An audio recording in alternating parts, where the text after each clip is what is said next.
دیکھیں نا سورہ النحل کے اینڈ پہ جا کے کتنی سخت آیات ہے. اس کے بعد بھی اگر کسی کو نہیں سمجھ آتی تو ٹھیک ہے، اس کی بدقسمتی ہے. ہم تو قرآن سے احادیث سے حوالے دے کے سمجھا ہی سکتے ہیں نا جی، زبردستی تو نہیں کر سکتے. اللہ تعالیٰ فرماتا ہے ثم ان ربک للذین عملوا السوء بجہالہ، سورہ النحل آیت نمبر 119. اس کے بعد تیرا رب ایسے لوگوں کے حق میں جو برے اعمال کر لیں جہالت کی بنا پر، ثم تابوا، پھر توبہ کر لیں، یعنی اللہ کی طرف پلٹ آئیں، من بعد ذالک، اس گناہ کے کرنے کے بعد، وَأَصْلَحُوا، اور اپنی اصلاح بھی کر لیں.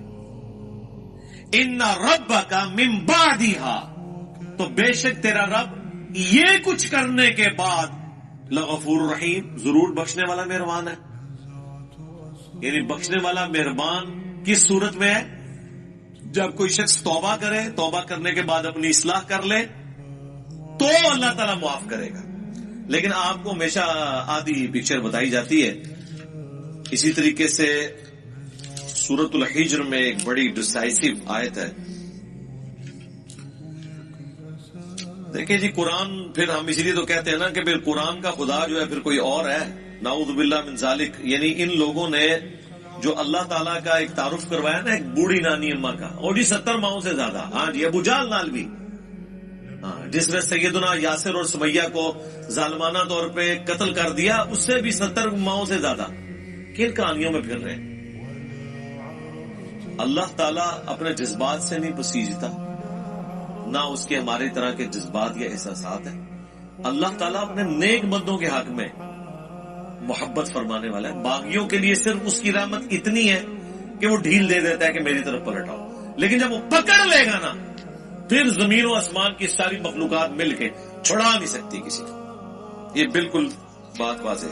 تو یہ سورۃ الحجر کی آیت نمبر ہے 50.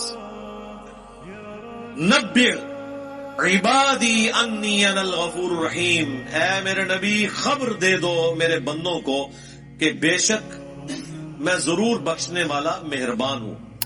وَأَنَّ عَذَابِي، اور یہ بھی خبر ساتھ سنا دو کہ میرا جو عذاب ہے هو العذاب العلیم، وہ بہت ہی دردناک عذاب ہے. آدھی پکچر نہیں پیش کرنی، پوری. اور وہ جو پوری پکچر ہے نا وہ بھی بیلنس نہیں اسے کر رہی، وہ اس کے حق میں ہے جو اللہ کی طرف رجوع لاتا ہے. باقیوں کے لیے کچھ نہیں ہے میرے بھائی. وہ جی بخاری مسلم میں حدیث ہے، اللہ تعالیٰ نے مخلوقات کی پیدائش سے پہلے عرش پہ اپنے پاس ایک عبارت لکھ لی تھی کہ میری رحمت میرے غضب پر بھاری ہوگی. جی بالکل لکھی ہوئی ہے. اس کا یہ مطلب ہے کہ کام چوک کے رکھو تو رحمت اپنا کام کر لے گی؟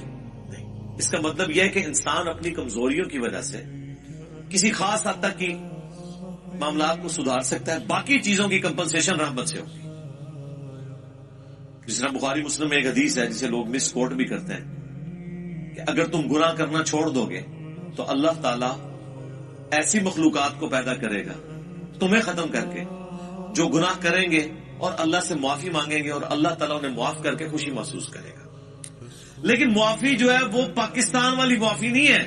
وہ معافی آپ سن چکے ہیں کہ معافی مانگیں اپنی اصلاح کر لیں. پھر کہیں وضو ٹوٹ گیا، خیر ہے، باغی نہ ہو. بغاوت اور چیز ہے. بغاوت یہ ہے کہ بالکل کوئی پرواہ نہیں ہے، اور معافی اس کے لیے. اچھا یہ جو جتنی معافی کی رحمت کی آیات ہے نا، یہ ان مجرمین کے لیے نہیں ہے جو بغاوت میں اترے ہوئے، یہ ان کے لیے ہیں جو اللہ کے راستے پہ چل رہے ہیں کہ وہ کہیں پر مایوس نہ ہو جائیں. جس سورہ الزمر میں ہے نا، لا تقنطوا من رحمت اللہ. اے نبی میرے بندوں کو خبر کر دو اس حوالے سے کہ وہ اللہ کی رحمت سے مایوس نہ ہو. جنہوں نے اپنی جانوں کے اوپر ظلم کیا ہے اللہ کی رحمت سے مایوس نہ ہو، اللہ تعالیٰ سارے گناہوں کو معاف کر دے گا. یہ وہ بندے ہیں جو واقعی یہ کیئر کرتے ہیں یہاں سا ڈھکے بڑھنا ہے، ان کے لیے ساری تسلی ہے. باغیوں کے لیے کچھ بھی نہیں ہے. جس کو کبھی اللہ کا خیال ہی نہیں آیا، جس نے اللہ کو سیریس نہیں لیا، اس کے لیے کوئی رحمت کی آیات نہیں ہے. وہ آیت یہ ہے پھر اس کے لیے وَلَقَدْ ذَرَأْنَا لِجَهَنَّمَ كَثِيرًا مِنَ الْجِنِّ وَالْإِنسِ. وہ جہنم کے لیے پیدا ہوئے اکثریت. اچھا میرے بھائی، جب اکثریت جہنم کے لیے پیدا ہوئی ہے تو پھر جنت میں جانے کا سرٹیفکیٹ دنیا کی سب سے مشکل ترین ڈگری ہونی چاہیے. یہ ہے کہ نہیں؟ جب اکثریت جہنم میں جا رہی ہے، ہر 1000 میں سے 999 جہنم میں جا رہے ہیں، لیکن کیس ہمیں الٹ نظر آ رہا ہے. لوگ تو یہ سمجھ رہے ہیں جنت میں جانا تو جو کچھ بھی ہے تیرے محبوب کی امت سے.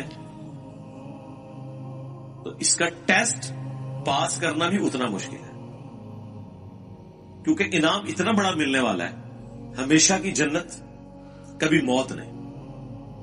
اور سب سے ادنا جو جنتی ہے نا، جو سب سے آخر میں جنت میں جائے گا جہنم سے نکال کے، یعنی جو اپنے گناہوں کا عذاب لاکھوں سال بھگت کے صفائی کروانے کے بعد، اپنی سارے گناہ معاف کروانے کے بعد آخری بندہ جہنم سے نکالا جائے گا، اسے بھی اس پلانٹ ارتھ سے 10 گنا بڑی جنت ملے گی.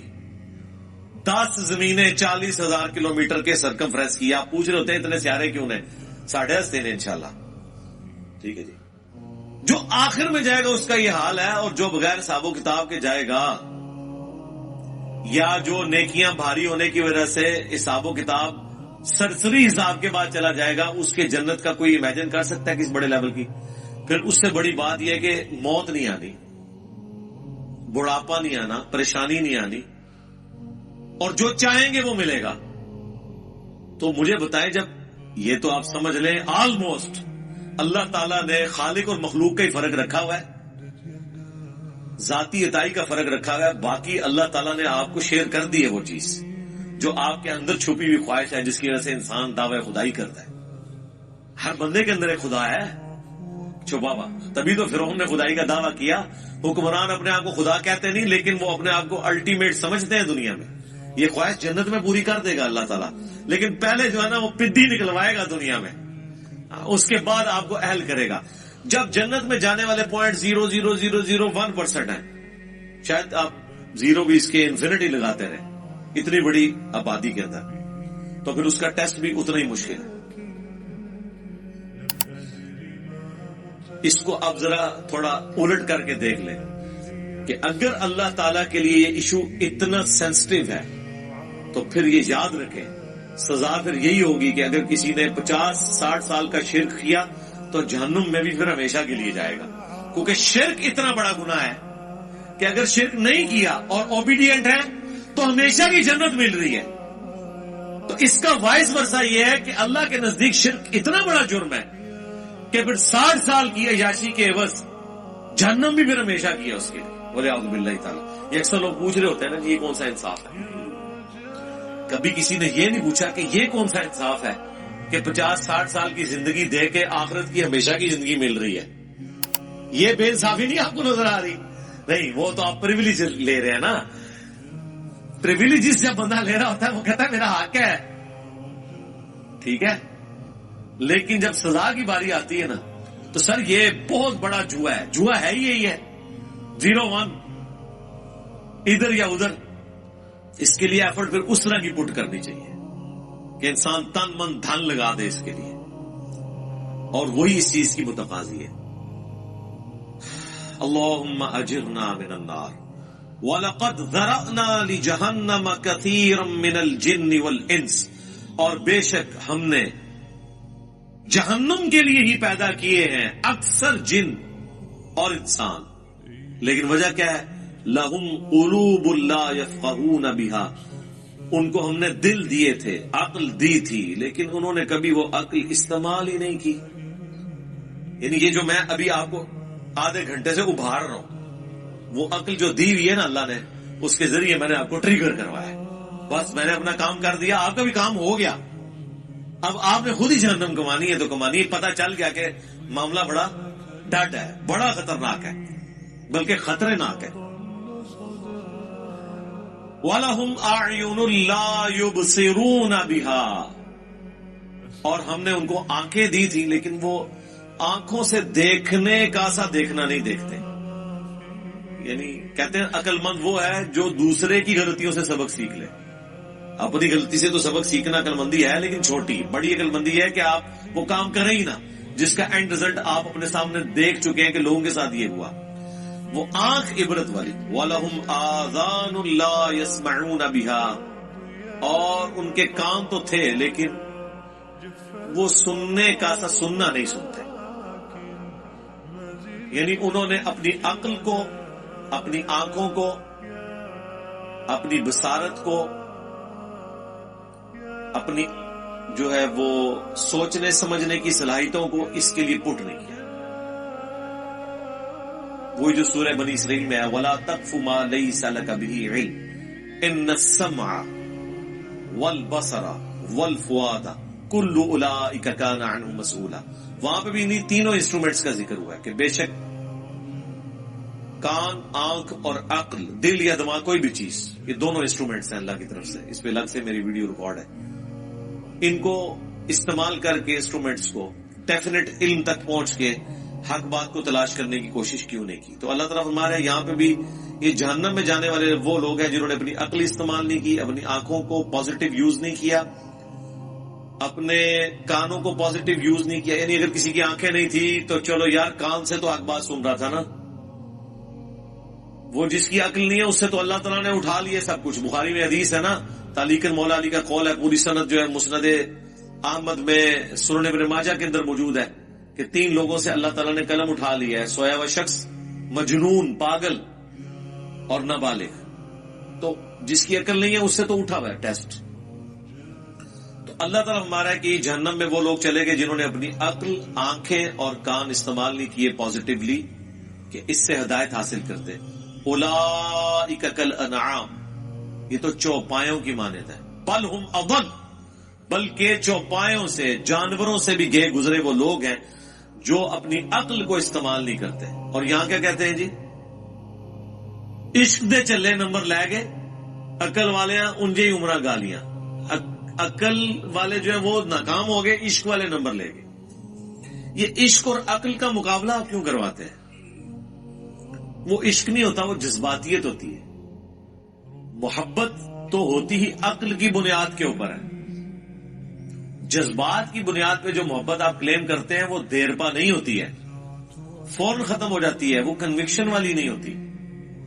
لیکن جو عقل کی بنیاد پہ کسی سے آپ محبت کرتے ہیں وہ کنوکشن والی ہوتی ہے، سٹیبل ہوتی ہے. عقل ایک ایسی چیز ہے جس کے ذریعے آپ اس محبت کو ارن کر سکتے ہیں. نبی صلی اللہ علیہ وآلہ وسلم کی، صحابہ اور اہل بیت کی محبت ہمارے ایمان کا حصہ ہے، لیکن یہ ہمارے خون میں شامل نہیں ہے. خون میں تو ہماری محبت ان رشتوں کے ساتھ ہے جو ہمارے ساتھ اٹیچڈ ہے، لیکن ان ہستیوں کے ساتھ ہماری محبت ہمیں ارن کرنی پڑتی. جب ہم ان کے بارے میں پڑھتے ہیں، ان کی اللہ کے لیے کمٹمنٹ پڑھتے ہیں، اللہ کا تعارف ہمیں ان لوگوں کی وجہ سے ہوا تو ہمارے دل کے اندر ان کے لیے جذبات پیدا ہوتے ہیں. ہم نے حضرت ابوبکر کو نہیں دیکھا، حضرت عمر کو، عثمان کو، علی کو، لیکن جب ہم ان کے واقعات پڑھتے ہیں کہ انہوں نے کس طرح پیشن سے نبی الاسلام کے لیے تن من دھن لگایا تو ہمارے دل میں ان کے لیے محبت ہے. کیا وہ محبت اس وجہ سے ہے کہ وہ بڑے خوبصورت ہوں گے؟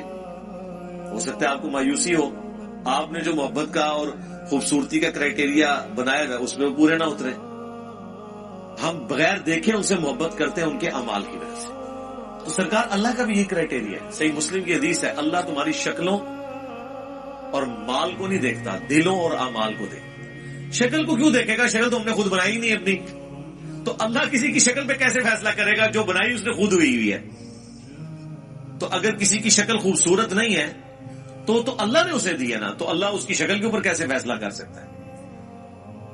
شکل آپ اپنی خوبصورت نہیں کر سکتے، لیکن اپنے اعمال خوبصورت کر سکتے ہیں.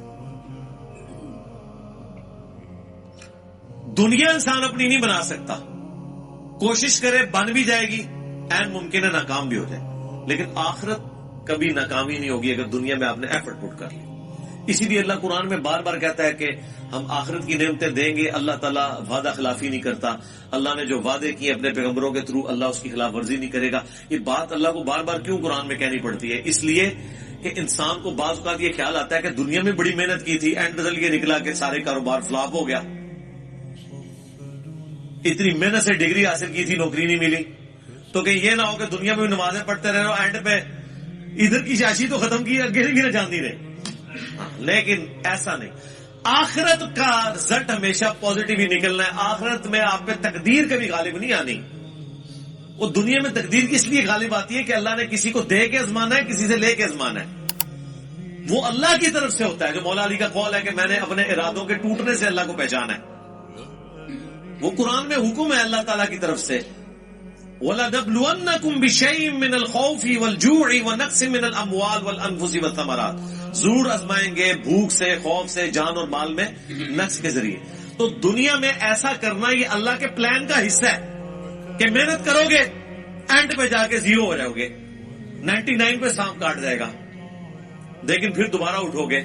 نہ بھی اٹھے اس کے پیرلل آخرت کی تیاری کرتے رہے، وہاں 99 پہ سانپ نہیں کاٹے گا. Not at all. وہ اللہ تعالیٰ نے کہا آخرت میں یہ نہیں ہوگا کہ دنیا میں کسی نے محنت کی اور رزلٹ اپوزٹ نکلا ہے، ایسا نہیں ہوگا. ہاں یہ کہ غلط ڈائریکشن میں گر کی، عاملۃ ناصبہ، عمل کر کر کے تھک جانے والے. عقیدے میں شرک ہے. پیغمبروں کی جو ڈیمانڈ ہے اپنے امتیوں سے کہ اللہ تعالیٰ تمہیں اس طرح کا انسان دیکھنا چاہتا ہے، وہ آپ پوری نہ کریں اور آپ اپنے من کے پھیرتے رہیں، لمبے بال رکھ کے، پگڑیے باندھ کے آپ یہ سمجھ رہے ہیں کہ بس ہم جنتی ہو گئے ہیں. تو اس کے ذریعے تو میرے بھائی جنت نہیں ملنے والی. یہاں تو گیٹ اپ کے فطرے کے اوپر ہی سارے کا سارا معاملہ چل رہا ہوتا ہے. آپ میں کہتا ہوں کسی سکھ کو بھی وہی گیٹ اپ پہنا دینا جو ایک مسلمانوں کے علماء کا ہے، لوگ ہاتھ چومنا شروع کر دیں گے. بتائیں نا ان کو، تو آپ دیکھیں وہی کچھ ہوگا. یہاں تو یہ سب کچھ چل رہا ہے. تو اللہ تعالیٰ ہمارا ہے کہ ایسے لوگ جانوروں سے بھی بدتر ہیں جو اپنے انسٹرومنٹس جو ہم نے ان کو دیے تھے انہیں یوز کر کے حق بات تک نہیں پہنچتے. یہ وجہ تھی ان کی جہنم میں جانے کی. اولئک ھم الغافلون، یہی وہ لوگ ہیں جو اصل میں غافل ہیں، غفلت میں پڑے ہوئے ہیں.